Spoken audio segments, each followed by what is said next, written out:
Hello and welcome. You are watching episode 14 of the Mobility Talks, the web series organized by EIT Urban Mobility. And today we'll be talking about multimodal digital mobility services, also known as MDMS, as I have come to realize as preparing this episode. MDMS, in other words, or in my words, is the meeting of the minds between two radically different worlds. On the one hand, the world of digital platforms powered by algorithms, data, and touchscreens, which can be applied to any walk of life. And on the other hand, the physical world, governed by space and time, upon which transport modes, networks, and vehicles are actually occupying space to get people on a real physical journey from A to B. That journey is made up of choices made by individuals based on an existing set of options, but also preferences, interests, values, resources, past experiences, and increasingly, all of these choices become data points that inform future choices. MDMS is not new. We see it already in practice, for instance, through journey planners or ticket vending systems, but how can we create a framework that harnesses the power of digital services to an efficient, sustainable, and convenient transport or mobility service for passengers? As usual, with our mobility talks, we want to hear from you. None of the speakers detain the absolute truth, and I certainly don't have all the questions you may have. So let's also be multimodal in the way we are raising questions and making comments. You can use the chat box or the Slido Q&A. And to kick us off, we would like to hear from you with a first poll on what would be, according to you, the biggest benefits multimodal digital mobility services can bring. And you can select up to 3 options from the following list. Booking tickets is easier, travel time is shorter, the cost of travel is cheaper, sustainable travel choices are encouraged, changing modes of transport is easier, cross-border travel becomes hassle-free, and shared mobility options become more widespread. And we'll be looking at the results later on when we introduce our panelists. But first, we must highlight that today's discussion is particularly relevant as the European Commission is currently preparing a proposal expected before the end of the year to establish a legal framework on European level that would enhance the provision of multimodal digital mobility services. And it's a great honor to be joined by Christian Hedberg. He is head of unit at the Sustainable and Intelligent Transport Services at DG Move, European Commission. Christian, welcome to the Mobility Talks. Many thanks. So, Christian, can you share some insights on where the European Commission stands, what your priorities are, and what you see as the greatest challenges and barriers that you are trying to address when it comes to MDMS? Well, yes, many thanks. Let me first say a very good afternoon to everyone, and a big thanks for the organizers for having the European Commission invited into this timely discussion. I'll try to set the scene a little bit for the discussion that will follow. We also have my colleague Victoire Champenois on the panel, and she will be happy to take any questions that you may have later on. The starting point is that together with the EIT, we very much share the vision to bring about positive change in the way people move around cities in order to make them more livable. This objective is inextricably linked with our climate and clean air objectives. Today, as many and most people will no doubt know, transport emissions represent around 25% of the EU's total greenhouse gas emissions, and transport is similarly the main source of air pollution in our cities and metropolitan areas. And this is a massive problem for public health, resulting in hundreds of thousands of premature deaths every year. Basically, with air pollution, we have a level of excess mortality every 2 years, which is comparable to COVID. We just talk less about it. And the fact is that transport emissions have increased over the recent years. So it is against this backdrop that we set ourselves the goal of being the first climate neutral continent by 2050 and to radically improve the quality of our air. This requires ambitious changes in transport, in how we organize our mobility and transportation system. In parallel, the Commission quite recently presented its plan to reduce dependence on Russian fossil fuels and fast forward the green transition with Repower EU. So there is now a double urgency to transform Europe's energy system. Well, there should have been determined action in this regard already a decade ago, but now we really need to end the EU's dependence on Russian fossil fuels, which are used both as an economic and a political weapon, and to tackle the climate and air quality crises. We don't have a choice but to act in order to implement change. We have the need, but also the responsibility to transform the sector. And amongst the tools for change are ITS services and digitalization. Innovation is one key anchor for EIT, and in the Commission, we also believe that fostering innovation can and often does improve the quality of life for EU citizens. In terms of digitalization in mobility, Europe has some catching up to do. Much of the innovation and many of the new services that have been brought about recently have been brought about by non-European actors. With our new proposals implementing the sustainable and smart mobility strategy, such as the ITS directive, the Intelligent Transport Systems Directive, we wish to raise the bar and accelerate the deployment of mobility services able to compete with the global giants. We want the EU to be among the world leaders in shaping the future of transport. And this is also fully in line with the Commission's data strategy, aiming to ensure the EU is again among the leaders in a data-driven society. So how does this translate for passenger transport and mobility? Well, we have to make sure the potential or the promising perspectives of multimodality can also become a reality. There has been many debates around multimodality and the concept of mass mobility as a service. There's no need to dwell here on them. In our view, mass is simply a digital tool that offers choice of multimodal opportunities for travel, mixing public and private transport services and facilities. At first sight, things seem pretty obvious and straightforward. We need to further integrate all offers to facilitate the life of passengers. We need to offer passengers digital solutions that can make their journeys seamless. Some member states are very active in the domain and are leading the way with national legislation and national or regional pilot projects. However, in practice, we see that the potential of mass at EU level remains to be fully developed. We see three main challenges emerge. First, our transport system has been, over the years, developed in modal silos, and moving towards multimodality is a true revolution. We have to invent new codes to ease collaboration between operators and between modes. However, moving ahead, one cannot ignore that legacy exists and that markets differ with different actors involved. When fostering collaboration, you also need to acknowledge that the world of bike sharing is not the one of aviation, by way of an example. So therefore, moving ahead toward multimodality requires finding the right equilibrium between a good understanding of sectorial needs whilst pushing towards a more harmonized framework. The second key challenge relates to the willingness of operators and digital services to collaborate and share data. A framework of trust is needed to make sure that all parties also find a benefit in integration.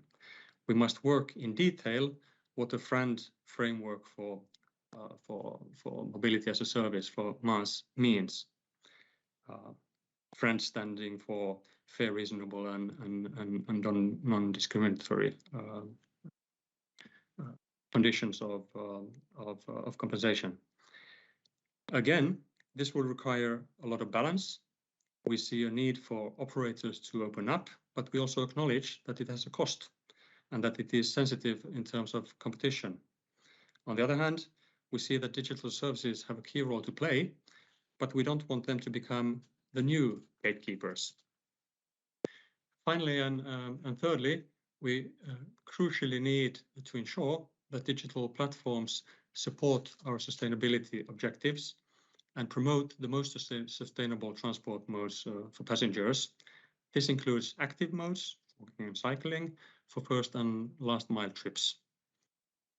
To respond to these challenges, this year we are working to revise the delegated regulation on multimodal travel information systems. If somebody was looking for another acronym coming from the European level, what we in our parlance refer to as the MMTIS. And we're also working on a new proposal for multimodal digital mobility services, the famous, by now famous MDMS. This aims to provide a transparent framework for B2B collaboration, ensuring a level playing field, trusty exchange of data, and access to services. As you have understood, this will be a careful balancing exercise.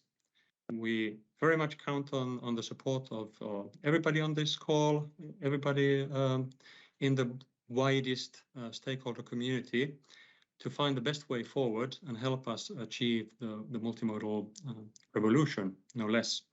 We believe that making multimodal mobility a reality is the only way to have smart and sustainable mobility for all. And with that, let me hand it back to the chair and this interesting panel ahead of us. Many thanks.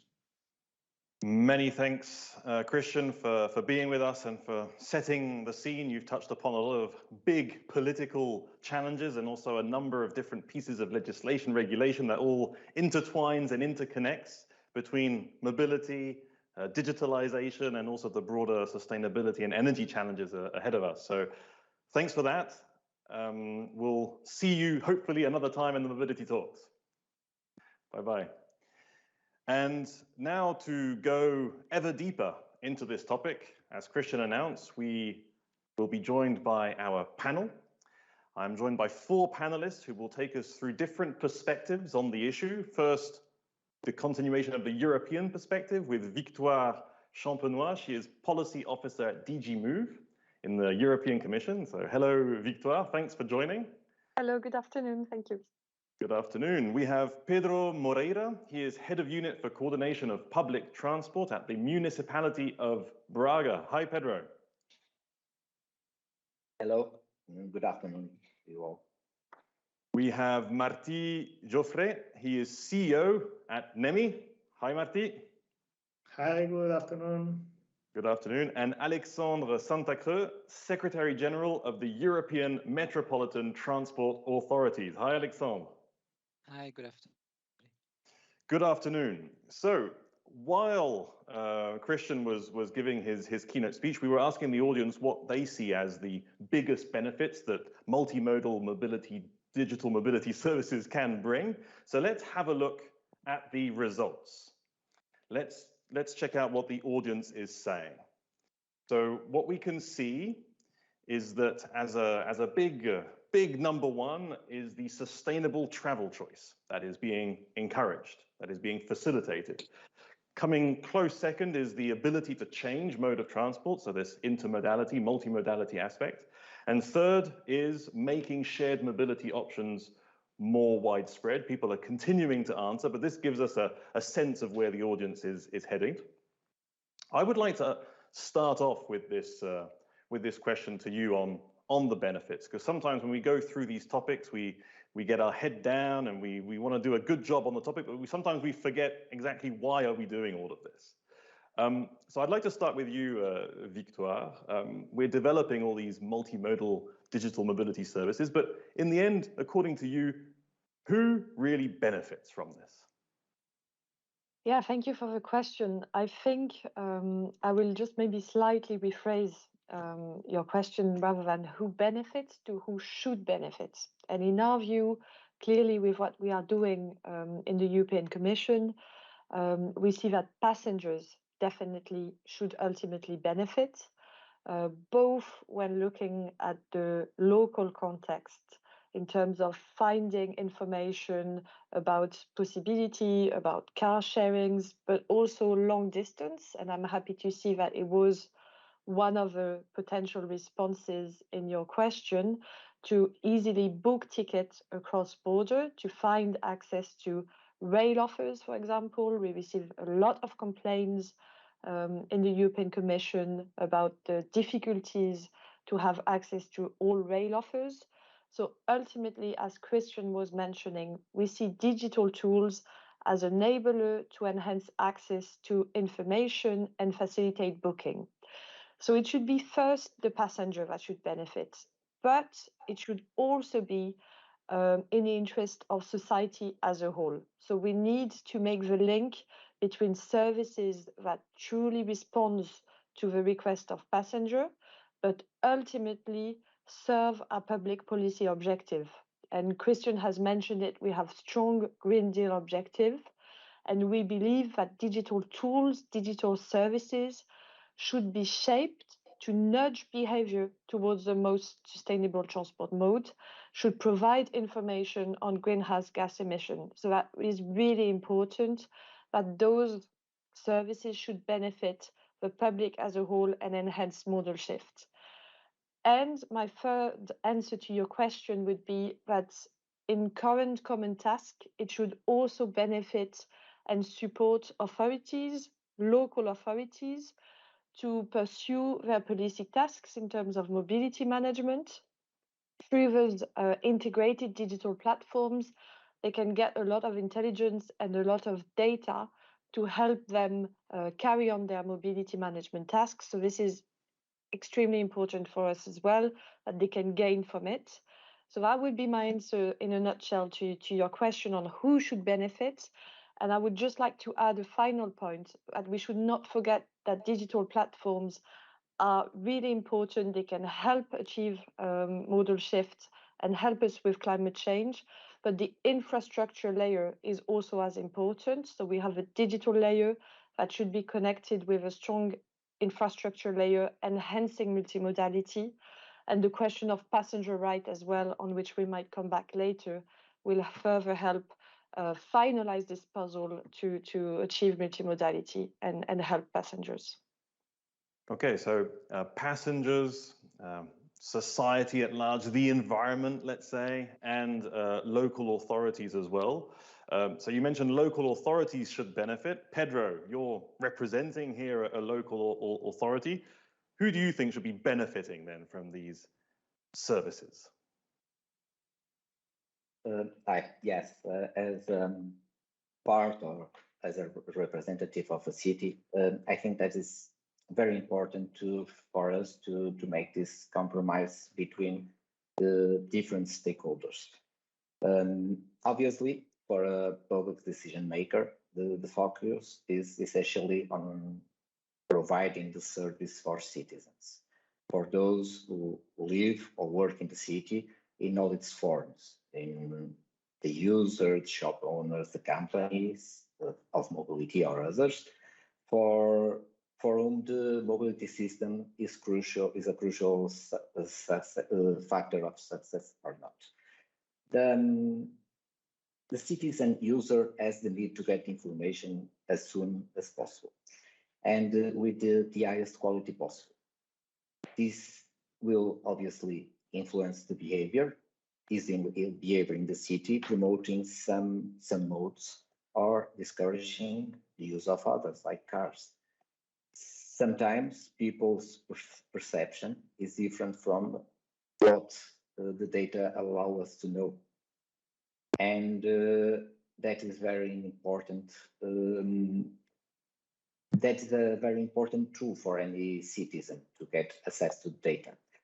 The public decision maker can validate their decisions by using data to base the decisions with. A data-driven decision is a more defendable one. It is clear and is an informed decision. So the public decision maker knows that they are not being driven by perception, and this is fundamental for their safety, how to manage the common good. The operator has the possibility to integrate systems that get scale. As we know, that work on transportation, mass scale and diversity of options are essential factors in mobility.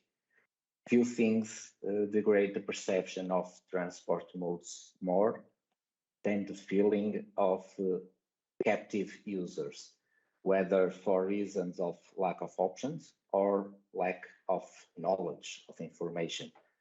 A mobility operator has to perceive that data sharing is itself a way to boost the use of its service.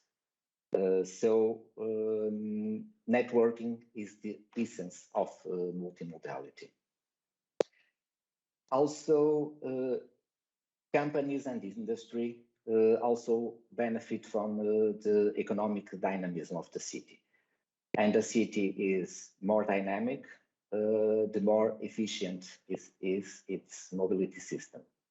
Congested cities introduce cost into the system, which end up being paid by the local economy. That's certain. Delays, waiting times, human resources, and so on.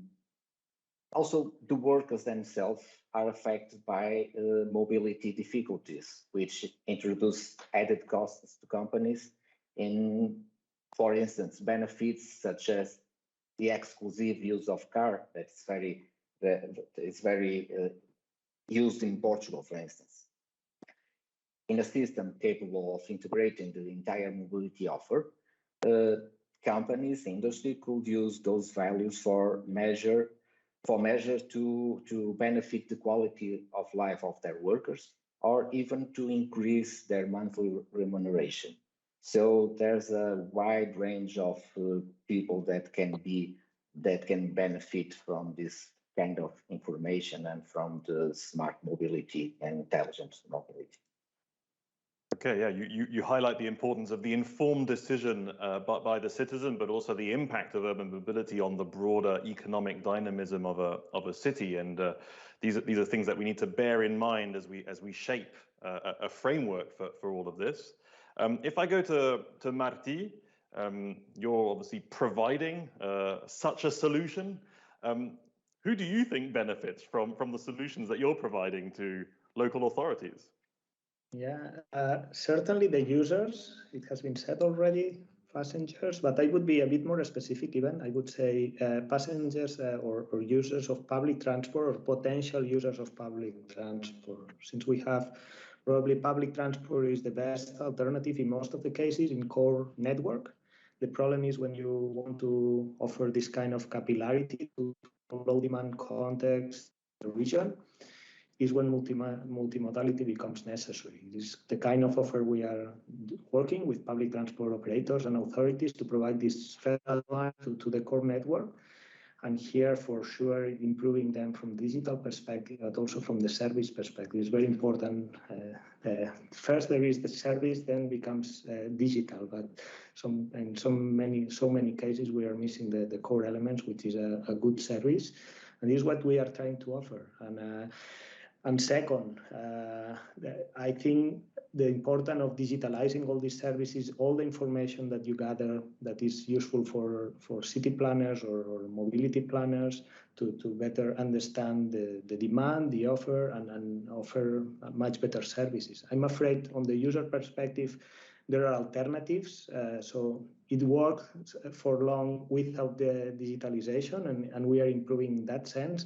I'm concerned that from the, let's say, public perspective and having a full visibility of offer on demand of mobility, we are still missing some steps forward. Okay, so you're really basing the service on the available infrastructure and network. You mentioned the public transport as well. Alexandre, I mean, you're representing a European association of many different metropolitan transport authorities. How do you see the benefits of these multimodal digital mobility services playing out? Right. I'll start with just a few words of background to explain where I'm coming from. So today, yes, I represent this association, EMTA, that unites 31 metropolitan authorities in Europe, and that is known for its report on mass. What we did simply is that we capitalized on the expertise of our members. They are already indeed working to offer integrated travel information. They offer multimodal journey planning and ticketing. In Paris, for instance, I like to take this example because the local app by Île-de-France Mobilité offers you the chance to pay not only for a bus or a metro, but also for the municipal bike share and the commercial car share services. So MAS and MDMS is already taking shape and often led by authorities. And so to respond to your question, I think everybody wins from those services, starting from the traveling public, the passengers. And I've got an example to illustrate my point here.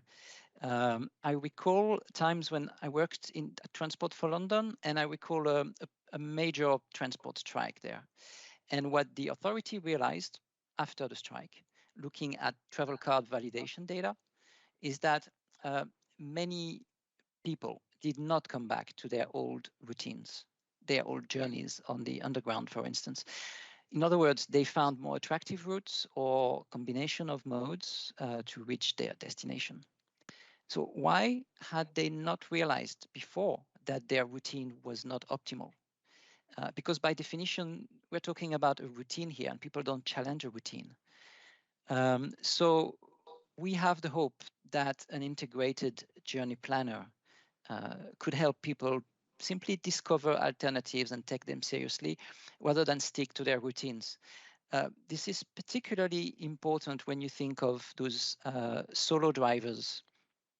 Shifting them to public transport would help us, would help them first save money, but would also help us, all of us as a society, fix a bunch of social, environmental, and health problems, right? With the big caveat, of course, that public transport alternatives must exist. They must be attractive. They must be funded. So perhaps a risk with MAS is that it diverts funding away from investment in actual mobility services. And so perhaps we should consider MAS as something that is an addition, that is a major nudge, as Victoire suggested, but as such, it requires new funding. To maintain this balance between the actual provision of the service, the mobility service, and the way you access it. Because however you nudge people, some of them don't take public transport because there's no such thing as public transport where they live. Yeah, and that comes back to Marty's point as well. Okay, so that gives us a bit of an overview of where you're coming from, but we know that the European Commission is working on this legal framework for multimodal digital mobility services. And that also begs the question then on who is responsible for what? We've heard from the European level all the way down to the local level with Braga. You have companies in the middle, you have all sorts of other stakeholders playing out this MDMS service. What is the role and responsibility on European level? Let's start with you, Victoire. Should we be thinking of some kind of highly centralized, integrated system, or are we rather considering something much more decentralized, where there are some maybe basic principles in common, but everything really happens in a decentralized manner? What's the best approach? Yeah, so first of all, let me reassure everyone, we do not intend from the side of the European Commission to have one big platform integrating all the options with integrated ticketing. We know that this is not feasible. We have to respect, of course, also subsidiarity, proportionality. So it is clearly not the objective with this initiative. What we want to do, we just discussed jointly the benefits of those digital platforms is to really address the hurdles and the obstacles for their development. We have started to mention that the collaboration between private companies and public operators is sensitive. We will discuss further also the question of data sharing. So what we want to do at European level is really to establish certain principles and also help bring down the costs of integration through the facilitation also of the emergence of APIs, so interface standards, to really help those digital platforms, but also principles to ensure that the platforms support our sustainability objective that we have all mentioned and ensure that we truly have this model shift. So this principle will have to respect what has been developed and what we see is already in place, both at the national level. For instance, we have in France the French law on mobility, where you have certain principles in terms of openness of operators' API, but also certain obligation to respect when you are platforms in terms of integration of a service. So that is something that we are very much looking into. Even though the French law on mobility is limited to a certain geographical scope, then you have a different approach, a different culture with Finland, with the Transport Act, where you have also certain obligation in terms of openness. And you then have a third completely different approach in the Netherlands with a mass pilot project. So the conclusion is at that European level, we need to extract some principles while respecting the cultural sensitivity to help bring about those developments. And the other articulation that we need to make is, of course, with the local level. And it was very well explained by previous speakers, by other panelists. But we also foresee in the legislation some potential obligation in terms of platform sharing back data with authority, as well as platform aligning with sustainable urban mobility plans and truly promoting active modes for first mile and last mile.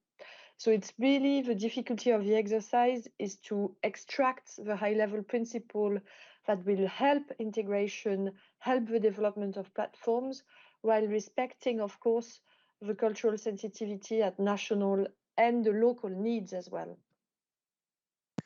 Marty, you being in the, let's say, in the business of this, how do you respond to that? Would you prefer a much more sort of highly centralized, highly integrated system where you can develop specific services? Or do you see that it's possible to navigate in a very, very localized system with lots of variations? Yeah, I would say I tend to avoid centralization because it means slow, and we are in the digital world. We need to be quick, but still it's necessary, and we should give as much emphasis to this to make it happen as much as possible, because I believe that common standards, common APIs to share data are really necessary for these services to grow. We are now very present in Catalonia. We have several services and now expanding internationally. We are adapting all our platform to mass providers, to digital multimodal platforms, so that any operator that works with us automatically is exposed to all these platforms. But when coming to ticketing, this is creating quite a hurdle for us, because every local region or city is working with their own ticketing system. And it's very difficult for us as a startup to really catch up with all these local adaptations that sometimes are needed. And then Pedro, obviously there will be this tension between what the minimum requirements might be, what the principles behind the provision of these services will be, and what you already have locally, what you're able to provide locally. How do you view this tension between a slightly more centralized approach and a much more decentralized approach? Yes, this balance is very complicated to achieve. I think that in this area there are obviously subjects that should fall under European governance. For instance, regulations on security, data protection, communication protocols. The need for a single language which all operators communicate, I think, is quite evident. At a local or national level, we enter in the field of different competences over the different modes of transportation. Like in local level and mainly in smaller municipalities, to deal with this sometimes with some Herculean tasks. For instance, in Braga, if we want to aggregate road data, we must have as interlocutors national entities, the motorways concessionaries, the public entity which manages these concessions, the municipality, and this is just to, for instance, install some sensors in the roads, as far as the public transport concerns, we were speaking before, Braga has the privilege of having all its territory served by the same municipal transport company. And being the transport authority, we have the instruments to request data reported in the proper protocols. But there are cities with several companies. Many of them are completely unable to respond to the requests. This itself makes it impossible to implement a system capable of responding to users' needs. As said before, another mode that does not depend on the local competencies in Portugal, the railway mode. And obtaining data is quite complex, even more if there is the intention to implement integrated ticketing.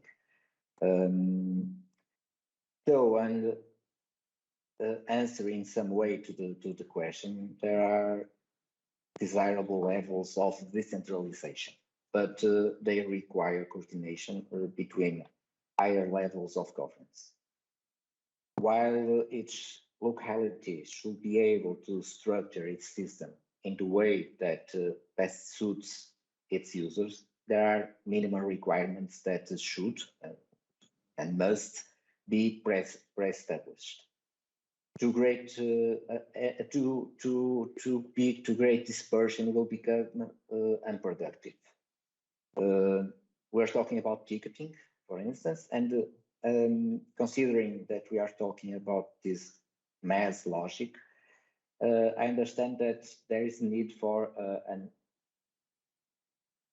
an entity with the sole purpose of connecting the different operators and the users. In this case, I really think that it should always be like a local interlocutor.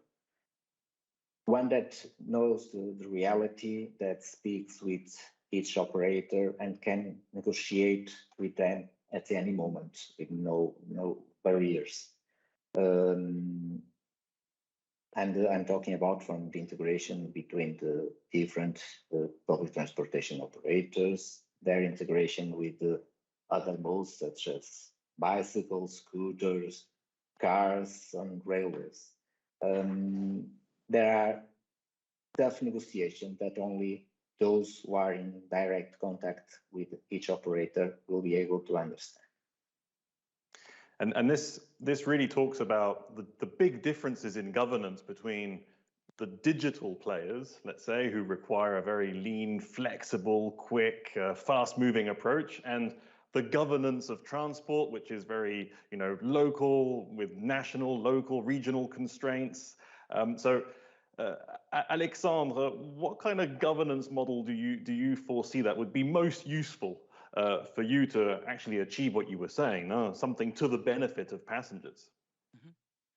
Mm-hmm. First, what I anticipate is that a lack of governance would be a bad thing for mass in general, because every city, every transport authority would have to defend their public policy goals with a specific license agreement or charter or contract. And that would be perhaps even more paperwork, even more admin for that new industry to deal with, rather than having to handle a national or European law. So we really welcome what Victoire has been describing as the ambition of the Commission to define a set of rules for that market to develop.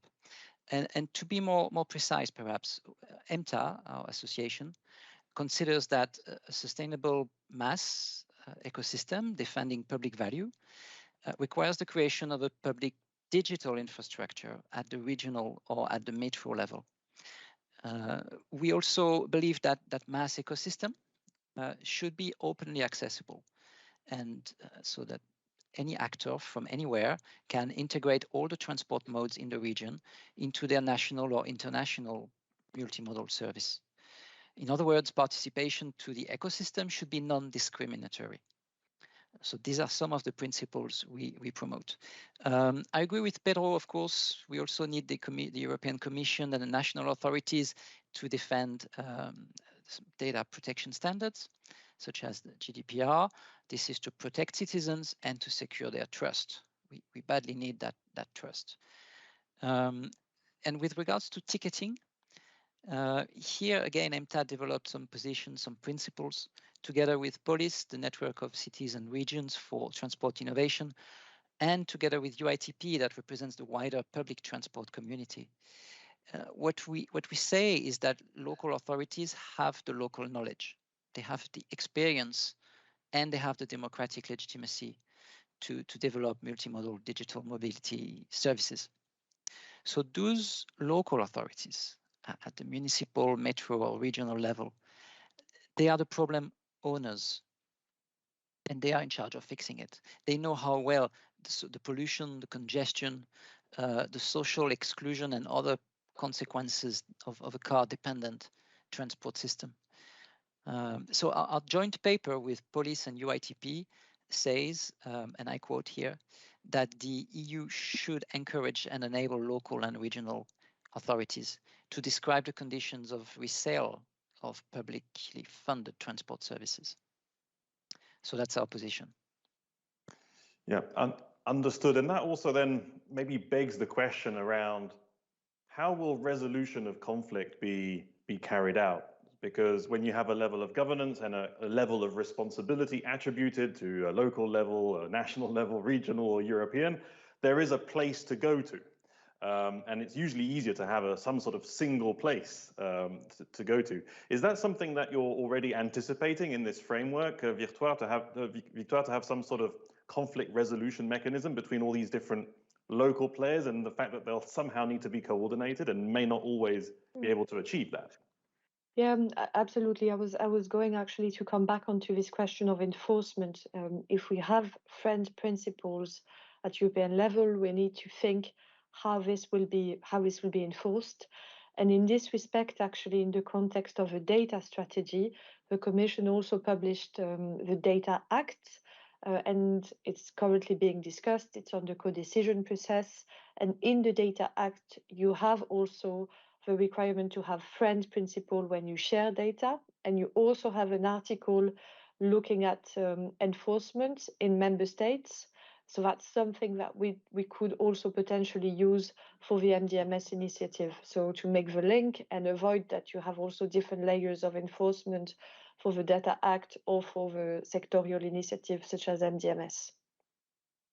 Okay, yeah, thanks for that clarification. And in fact, we have a question from the audience on this question of data, and the idea is that data integration here is absolutely key, and it's almost the first step before we can even move ahead and build a proper governance framework. We need to somehow be able to integrate data. So how do we get there? That's the question from the audience. How do we get to a proper data integration? Marti, could you maybe try and have a go at that? Well, difficult one, eh? What we are trying to do is basically the data we work with is basically owned by either the public transport authority or the public transport operator. We are just handling and managing this data, but we give all the tools to them to publish it or expose this data to multimodal service platforms. And we also give the possibility to access it. I mean, it's openness in all the senses. They can access in different dashboards so that they can learn from that. And what we are observing is that normally demand responsive transport services, as the one we offer, require a high level of digitalization. So first, because of the booking, every service is changing, so we need real-time and very efficient exchange of information between the user, the operator, the driver. So we need to handle also very quickly with incidences what happens if the bus is delayed. So this level of digitalization, some of the operators, we would like to have also this into the regular lines because we are missing this kind of enhanced tools to manage incidences and user information. So I would say cooperation here and willingness to open data and get the most potential of the data is what should drive all the actors in the ecosystem. But you were talking about a very open system, but I would assume that there might be conflict there. I mean, not everyone will simply want to have a very open system. So again, question from the audience, is there a potential conflict in who actually owns the aggregated data in such an integrated system? Because there might be quite some different views as to who owns that data, those who provide the data or those who are managing the overall aggregated data. Alexandre, on that. Quick unmute. Yeah. Thank you. By aggregated data, I assume we're talking about aggregated trip data as a sort of a data reporting protocol to inform the authority about what's happening on the ground, to help them better define their sustainable urban mobility plans. This is something we consider very, very important. And this is something that local authorities, transport authorities expect to receive in exchange of the opening up of their digital infrastructure, opening up of their ticketing. It is truly, it is perhaps one of the biggest negotiation challenge right now. And either you can imagine some legal frameworks, national or European, that impose a lot of opening up from authorities and impose data reporting from mobility service providers. That could work. The alternative would be a world where authorities trade their opening up of their ticketing against that data reporting. But anything other than those two scenarios would create an imbalance in the market forces, and it's unlikely to work. Pedro, would you like to also build on that from your perspective in Braga? Well, the property of data is obviously a big question regarding this subject, but the data from public transportation, I think, is the one that is more clear and transparent for everyone. Mobility data, of course, because all public authorities should have access to the data, and that should be totally public, because the passengers are the main core and the main objective of the public transportation. Some other users in the mobility system, I think that could be more difficult to get the data good enough to integrate in a mobility platform, because there are some data that can be sensitive regarding their business, and we have this need to have this share mobility data in between the rules of a safe and a health competitive market. So I really have some difficulty in answering the best way to do this, but there are the ways of collaboration. I think is the best one, and the way that these platforms that aggregate data can really convince the mobility the operators that the share of the data will boost their service and the passengers. Okay, Victoire, you wanted to jump in as well.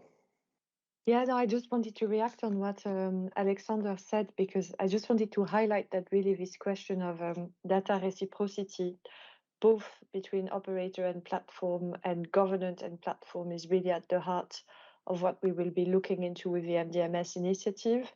Operator platforms really on the friend condition.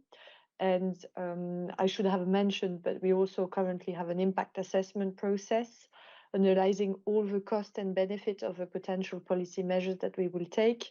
And in terms of data reciprocity and sharing data back with authority, we are looking at different scenarios. One scenario where platforms would have to share back data under friend condition, which can be legitimate when the platform really brings an added value in terms of intelligence and aggregation of the data.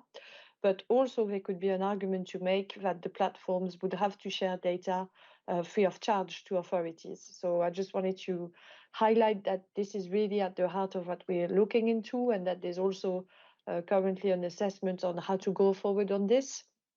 And in terms of authorities, we also need to support authorities to be able to know which data they need. Earlier, Alexander was giving the example of Île-de-France mobility, so big cities. In Paris, of course, they have and Île-de-France, the region, have the resources to have data engineers, but we also need to support exchange best practice so that local authority ultimately have to put less resources in knowing which data will be helpful for them. So that's maybe just opening up wider than the question, but that's the comment I also wanted to make.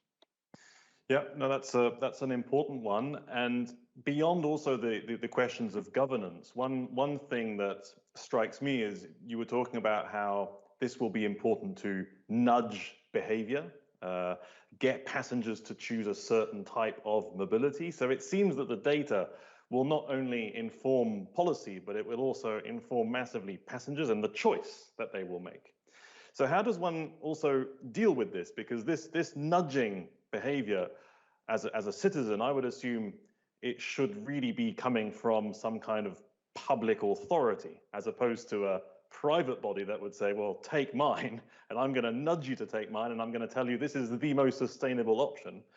So there's also a value attached, a societal value attached to these choices as well. It's not just a question of the data and how protected it is or not. How does one deal with that? Alexandre? Right, that's a tough one. Journey planners, multimodal journey planners should respect a number of principles, not least to be accepted by their users. They should provide a fair representation of reality. We often fear that journey planners would always put the most lucrative options first, such as a taxi or an e-scooter. But if they did that, perhaps users would just run away after a few weeks. But anyway, the risk is too high to let it exist. So we hope that the legal framework will make that impossible, in the sense that any multimodal journey planner should make a fair representation of transport choices, including public transport. And yet I can see the need for the user to apply its preferences or their parameters fair enough. But that should be, again, transparent and easily understandable by the user. Okay, and this might be a tough one also for Martí, because I suppose you're selling this idea that data can do a lot to improve the situation, but can it also do everything? And how open are you about the idea that maybe it's not everything is about the data? And there's also a question in the audience on that. You know, how do we avoid data myopia and take into account other human or environmental factors that affect mobility that you might not be able to track or measure? I will link it to Alexandre's just mentioned. It's or if you take journey planners, for example, you can regulate the way they present information, but eventually, if they are not useful to users, they don't present the right options they want, you might come up with useless journey planners, and that's not the objective. So, from my perspective, what we should try to do is regulate the services which are shown on the journey planner. So if there are some externalities from private car usage, and not in generic terms, but in creation of congestion at certain times of the day in certain areas of the city, let's put a cost on that, and it will reflect on all journey planners by force, let's say.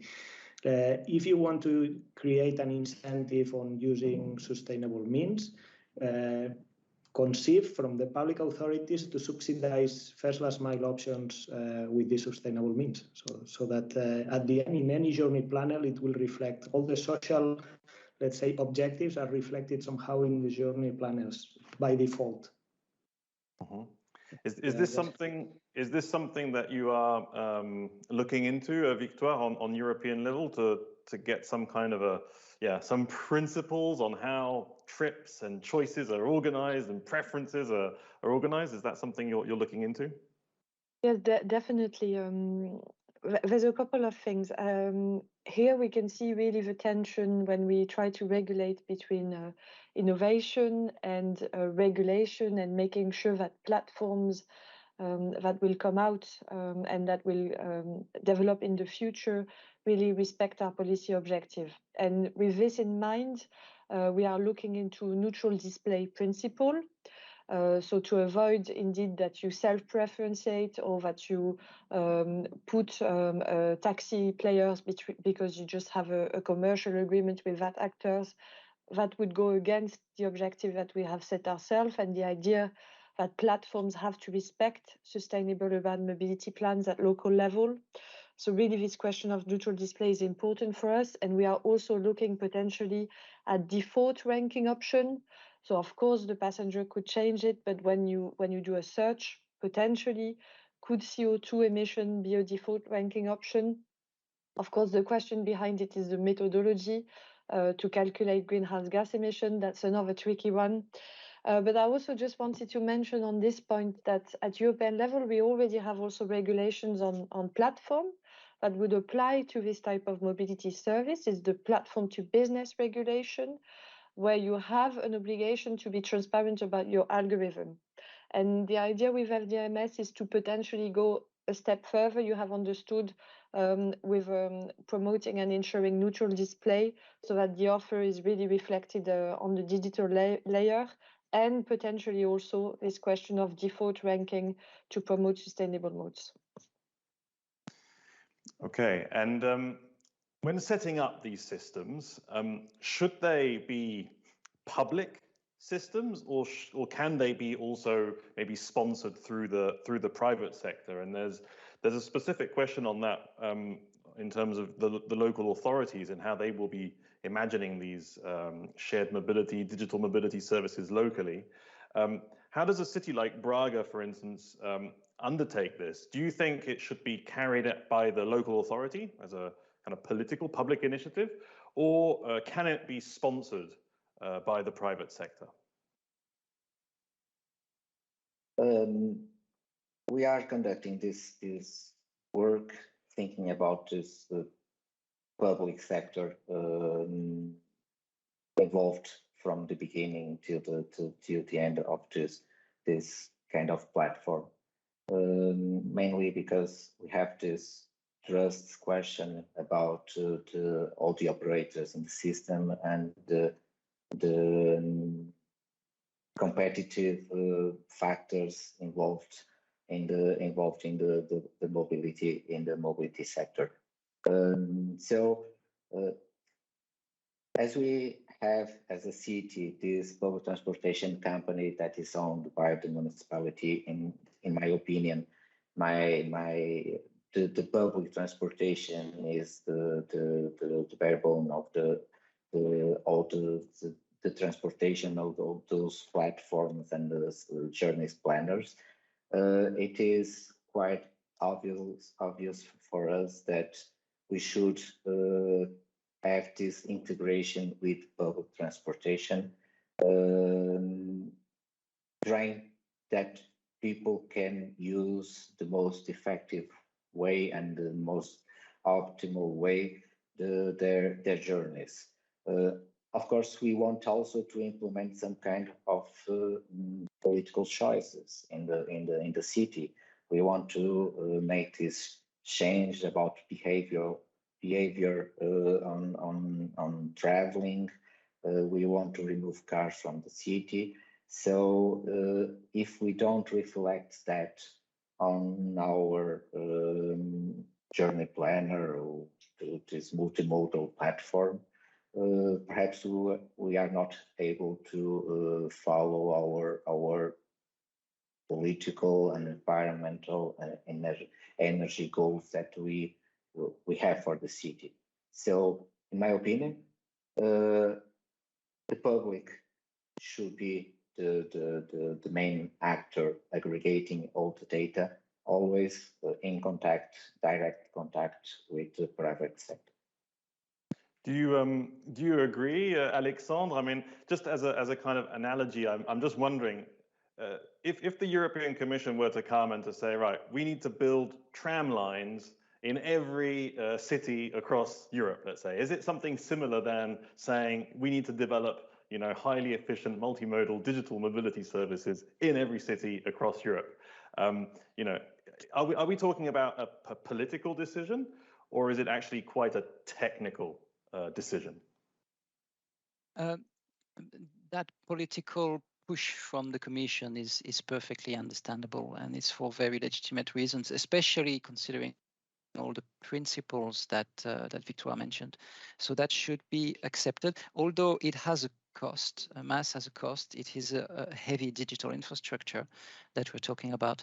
Some public authorities want to develop their own MaaS front end, others don't. So there is a lot of diversity here. But whatever the public transport authority decides to do, the digital infrastructure should be open to any player who wants to tap into that digital infrastructure and offer their front end. That's what we believe. To talk about the back end, yes, as I said earlier, we consider that the ideal solution is really that the metropolitan or regional authority develops that digital backend. It offers a fair playing field for all the market players in MaaS, we believe. Okay, and Martí, in your experience, are you working both with public systems and private systems, or do you tend to see rather public systems? Can you share with us some of the pros and cons of each? Normally we integrate with private systems, but also public eventually. What we are observing is that public systems are slower in getting implemented, and some of them are now tendering and going through the process. So the difference might be smaller in some time now, but I would say that most of the MaaS initiatives so far were private, with not so much success neither. So I think there is room for improvement in both sides. Okay, one is not necessarily better than the other. Okay, I'd like to move on to a question a little bit about the future, let's say. I mean, at the moment, we're talking about a framework that would enable multimodal digital mobility service to grow and develop. Let's imagine now a few years down the line that we have been successful. What do we sort of imagine at that point? Do we imagine cities where there are lots and lots and lots of different options? Operators have invested the place, let's say, and trying to hop into these platforms to sell also their mobility solution, highly integrated with many others. And do you imagine that if we get to that situation, the governance framework that we're building today will still be valid in the future when, in principle, a lot more operators will be getting on board? Is that a kind of picture that you anticipate?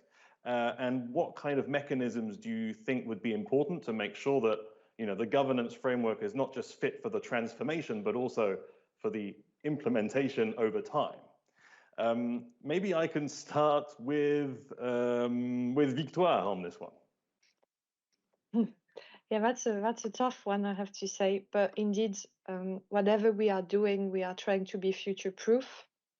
So when we look at the standards and promoting certain standards into legislation, we need to ensure and take into account the potential evolution of these standards, and also we need to take into account legacy.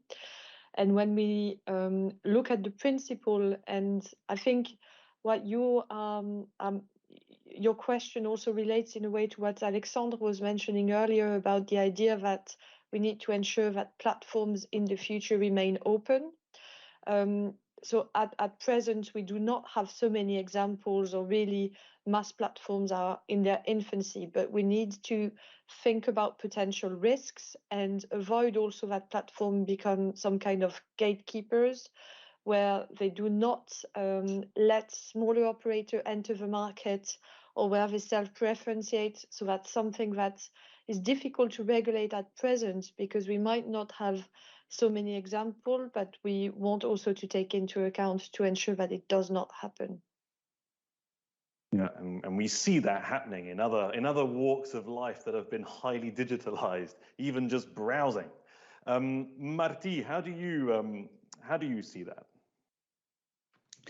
I would think that digitalization is something really, really dynamic. We've observed that in so many different sectors, so that the best strategy is doing don't get blocked by the future, because it's so uncertain, and especially when talking about digitalization. So I think the potential is so high that we cannot delay it because of uncertainties of the future. To keep moving forward as much as possible. Okay, Pedro, what's your view? What potential risks might you see, and ways of anticipating those? Well, as said before, I think there's a very tough one, because I really imagine this natural balance in the future. Markets will always have the possibility to evolve towards new service, and this opening of data will create scenarios and services that we don't even imagine right now. It becomes really difficult and complicated to imagine and regulate from now on. We must respond to the needs at each moment and each period of time. Victoire, jump in.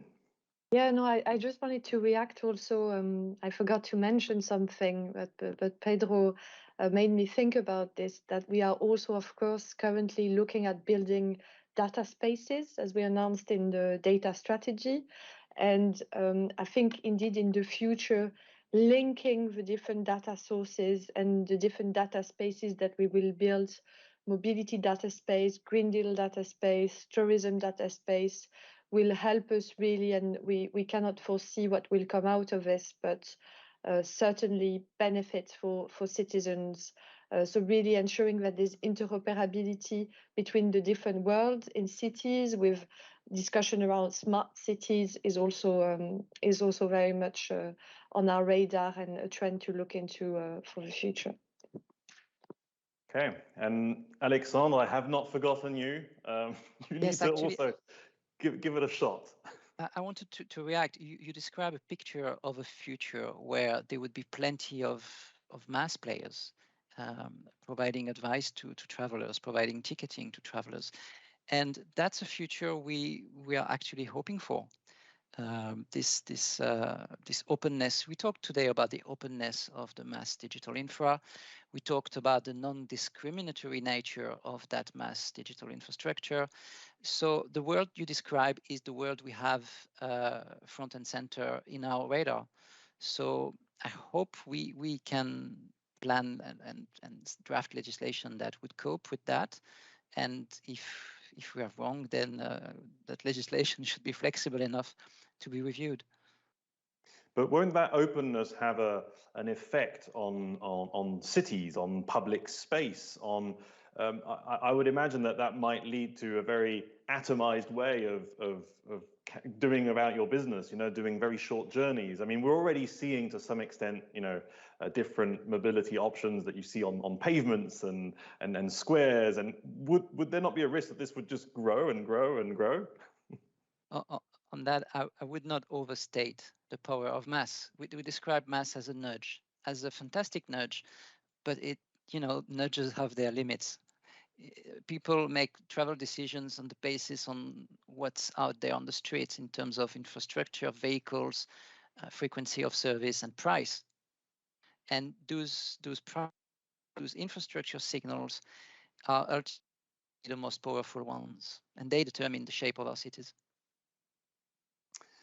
Okay, so we're edging towards the end of our discussion. I would like to bring up the Slido that we're currently showing to the audience, where we ask them to express, according to them, what would be the biggest barrier to developing multimodal digital mobility services.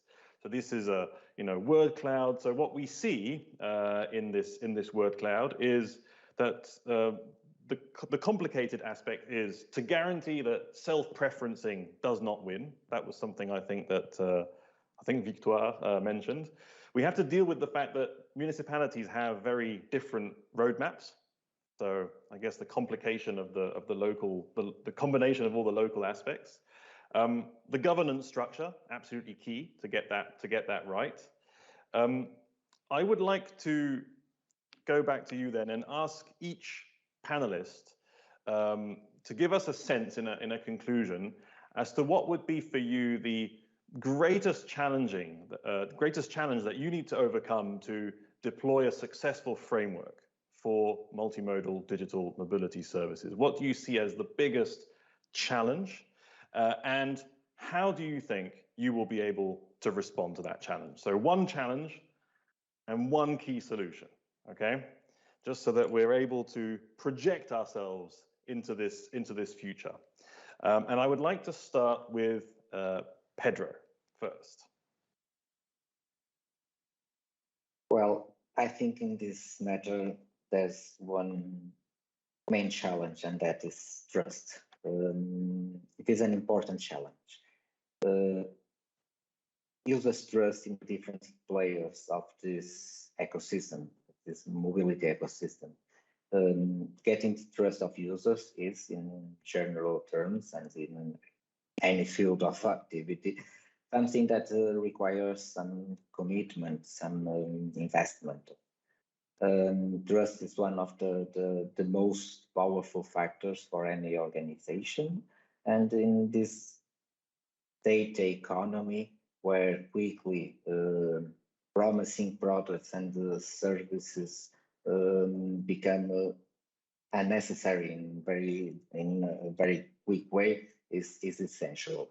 So the sustainability of any intelligent mobility solution is strongly related not only to the trust that will be generated among the end users, but also among the different levels of services, whether they are transport operators, ticketing providers, or the digital platforms for the integrated management of the services. Implementing such a project involves having in mind the need to build trust with all the players at different levels of all the operations network that is essential to design the legal relationships applied at the content of legal compliance tools to be created. What I think is that it is essential to find a clear strategy concerning the fair and the proper use of data, with commercial competition rules, as well as the establishment of the rights of the consumers and the rights of the professional users in order to create all this trustful system that we want. Okay, so building trust, and one key solution to do that would be to set up a system that allows for the fair use of data. That would be a critical, let's say, solution point. Yes. Martí, key challenge, key solution.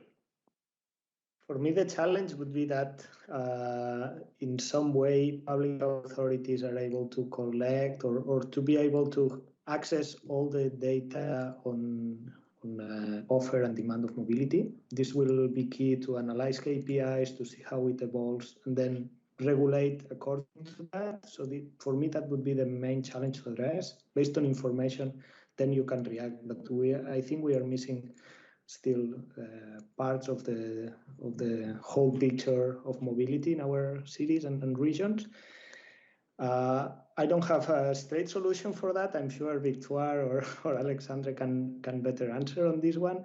But let me also emphasize on not only focusing on let's say, core areas of the cities. Let's also think on rural areas, and here digitalization can help a lot to make public transport services better, to have better information, provide more accessibility, understand better the needs.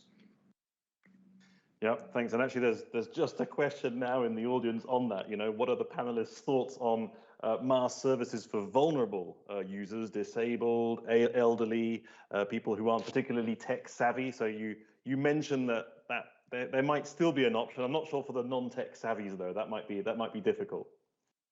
Okay, thanks, Martí. Alexandre. Right. So.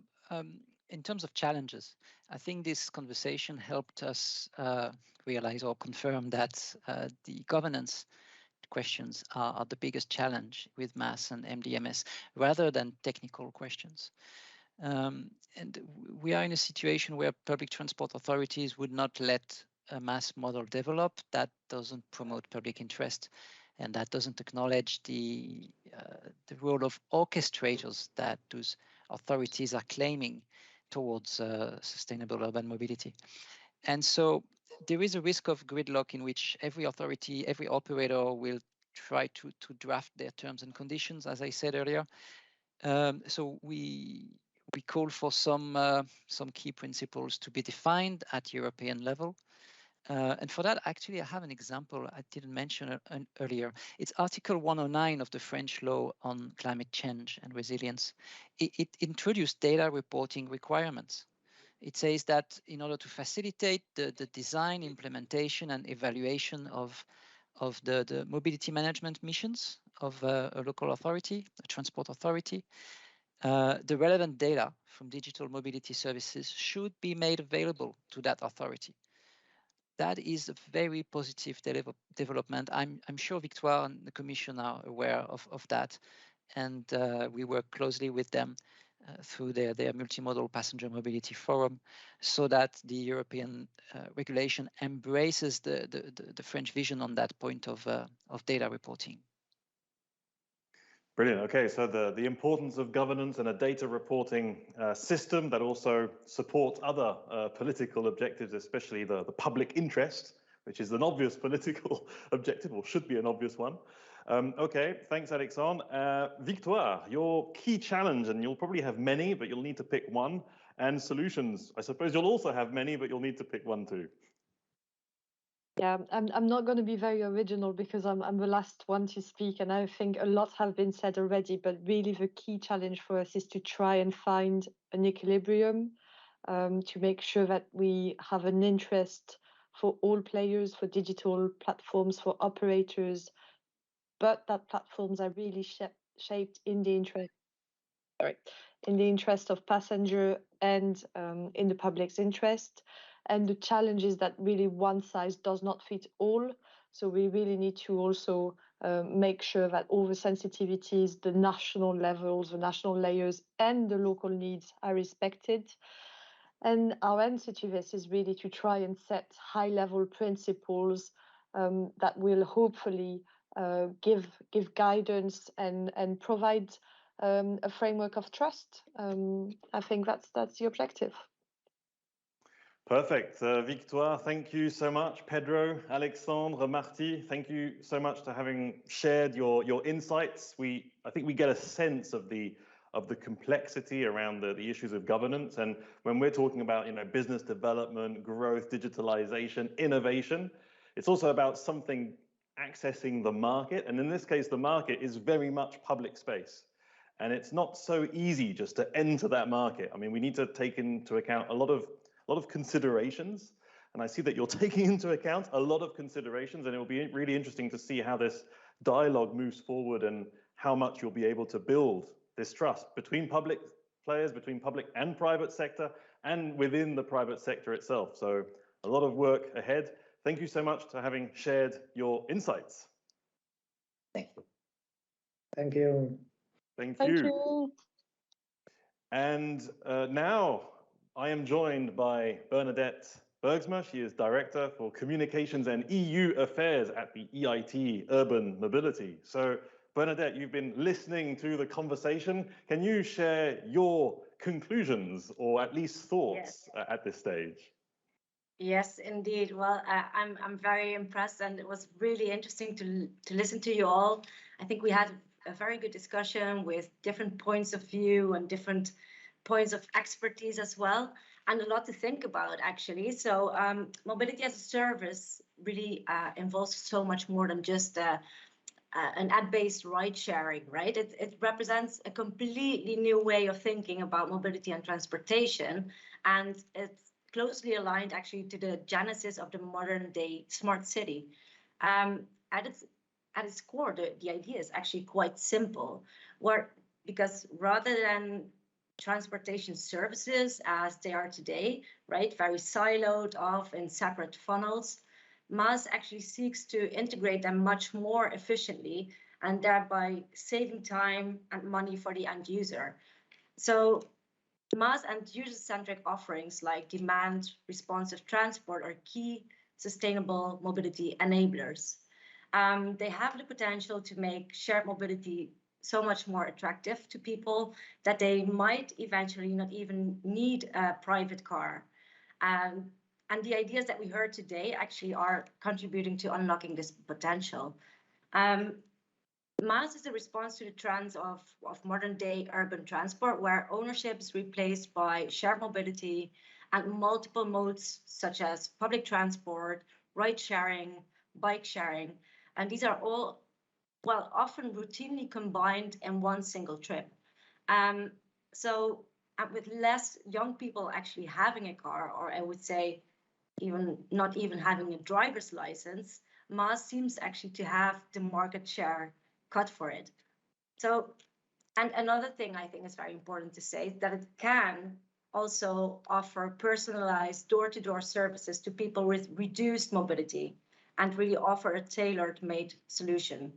But of course, we can all agree that better and more efficient use of resources, more public transport, cycling, walking, and shared mobility is really great. But as you already indicated in the final part mostly, is that we still have quite a lot of barriers, right? So there are still challenges like governance structures, the sharing of data, local versus national, even versus European, you could say, ticketing.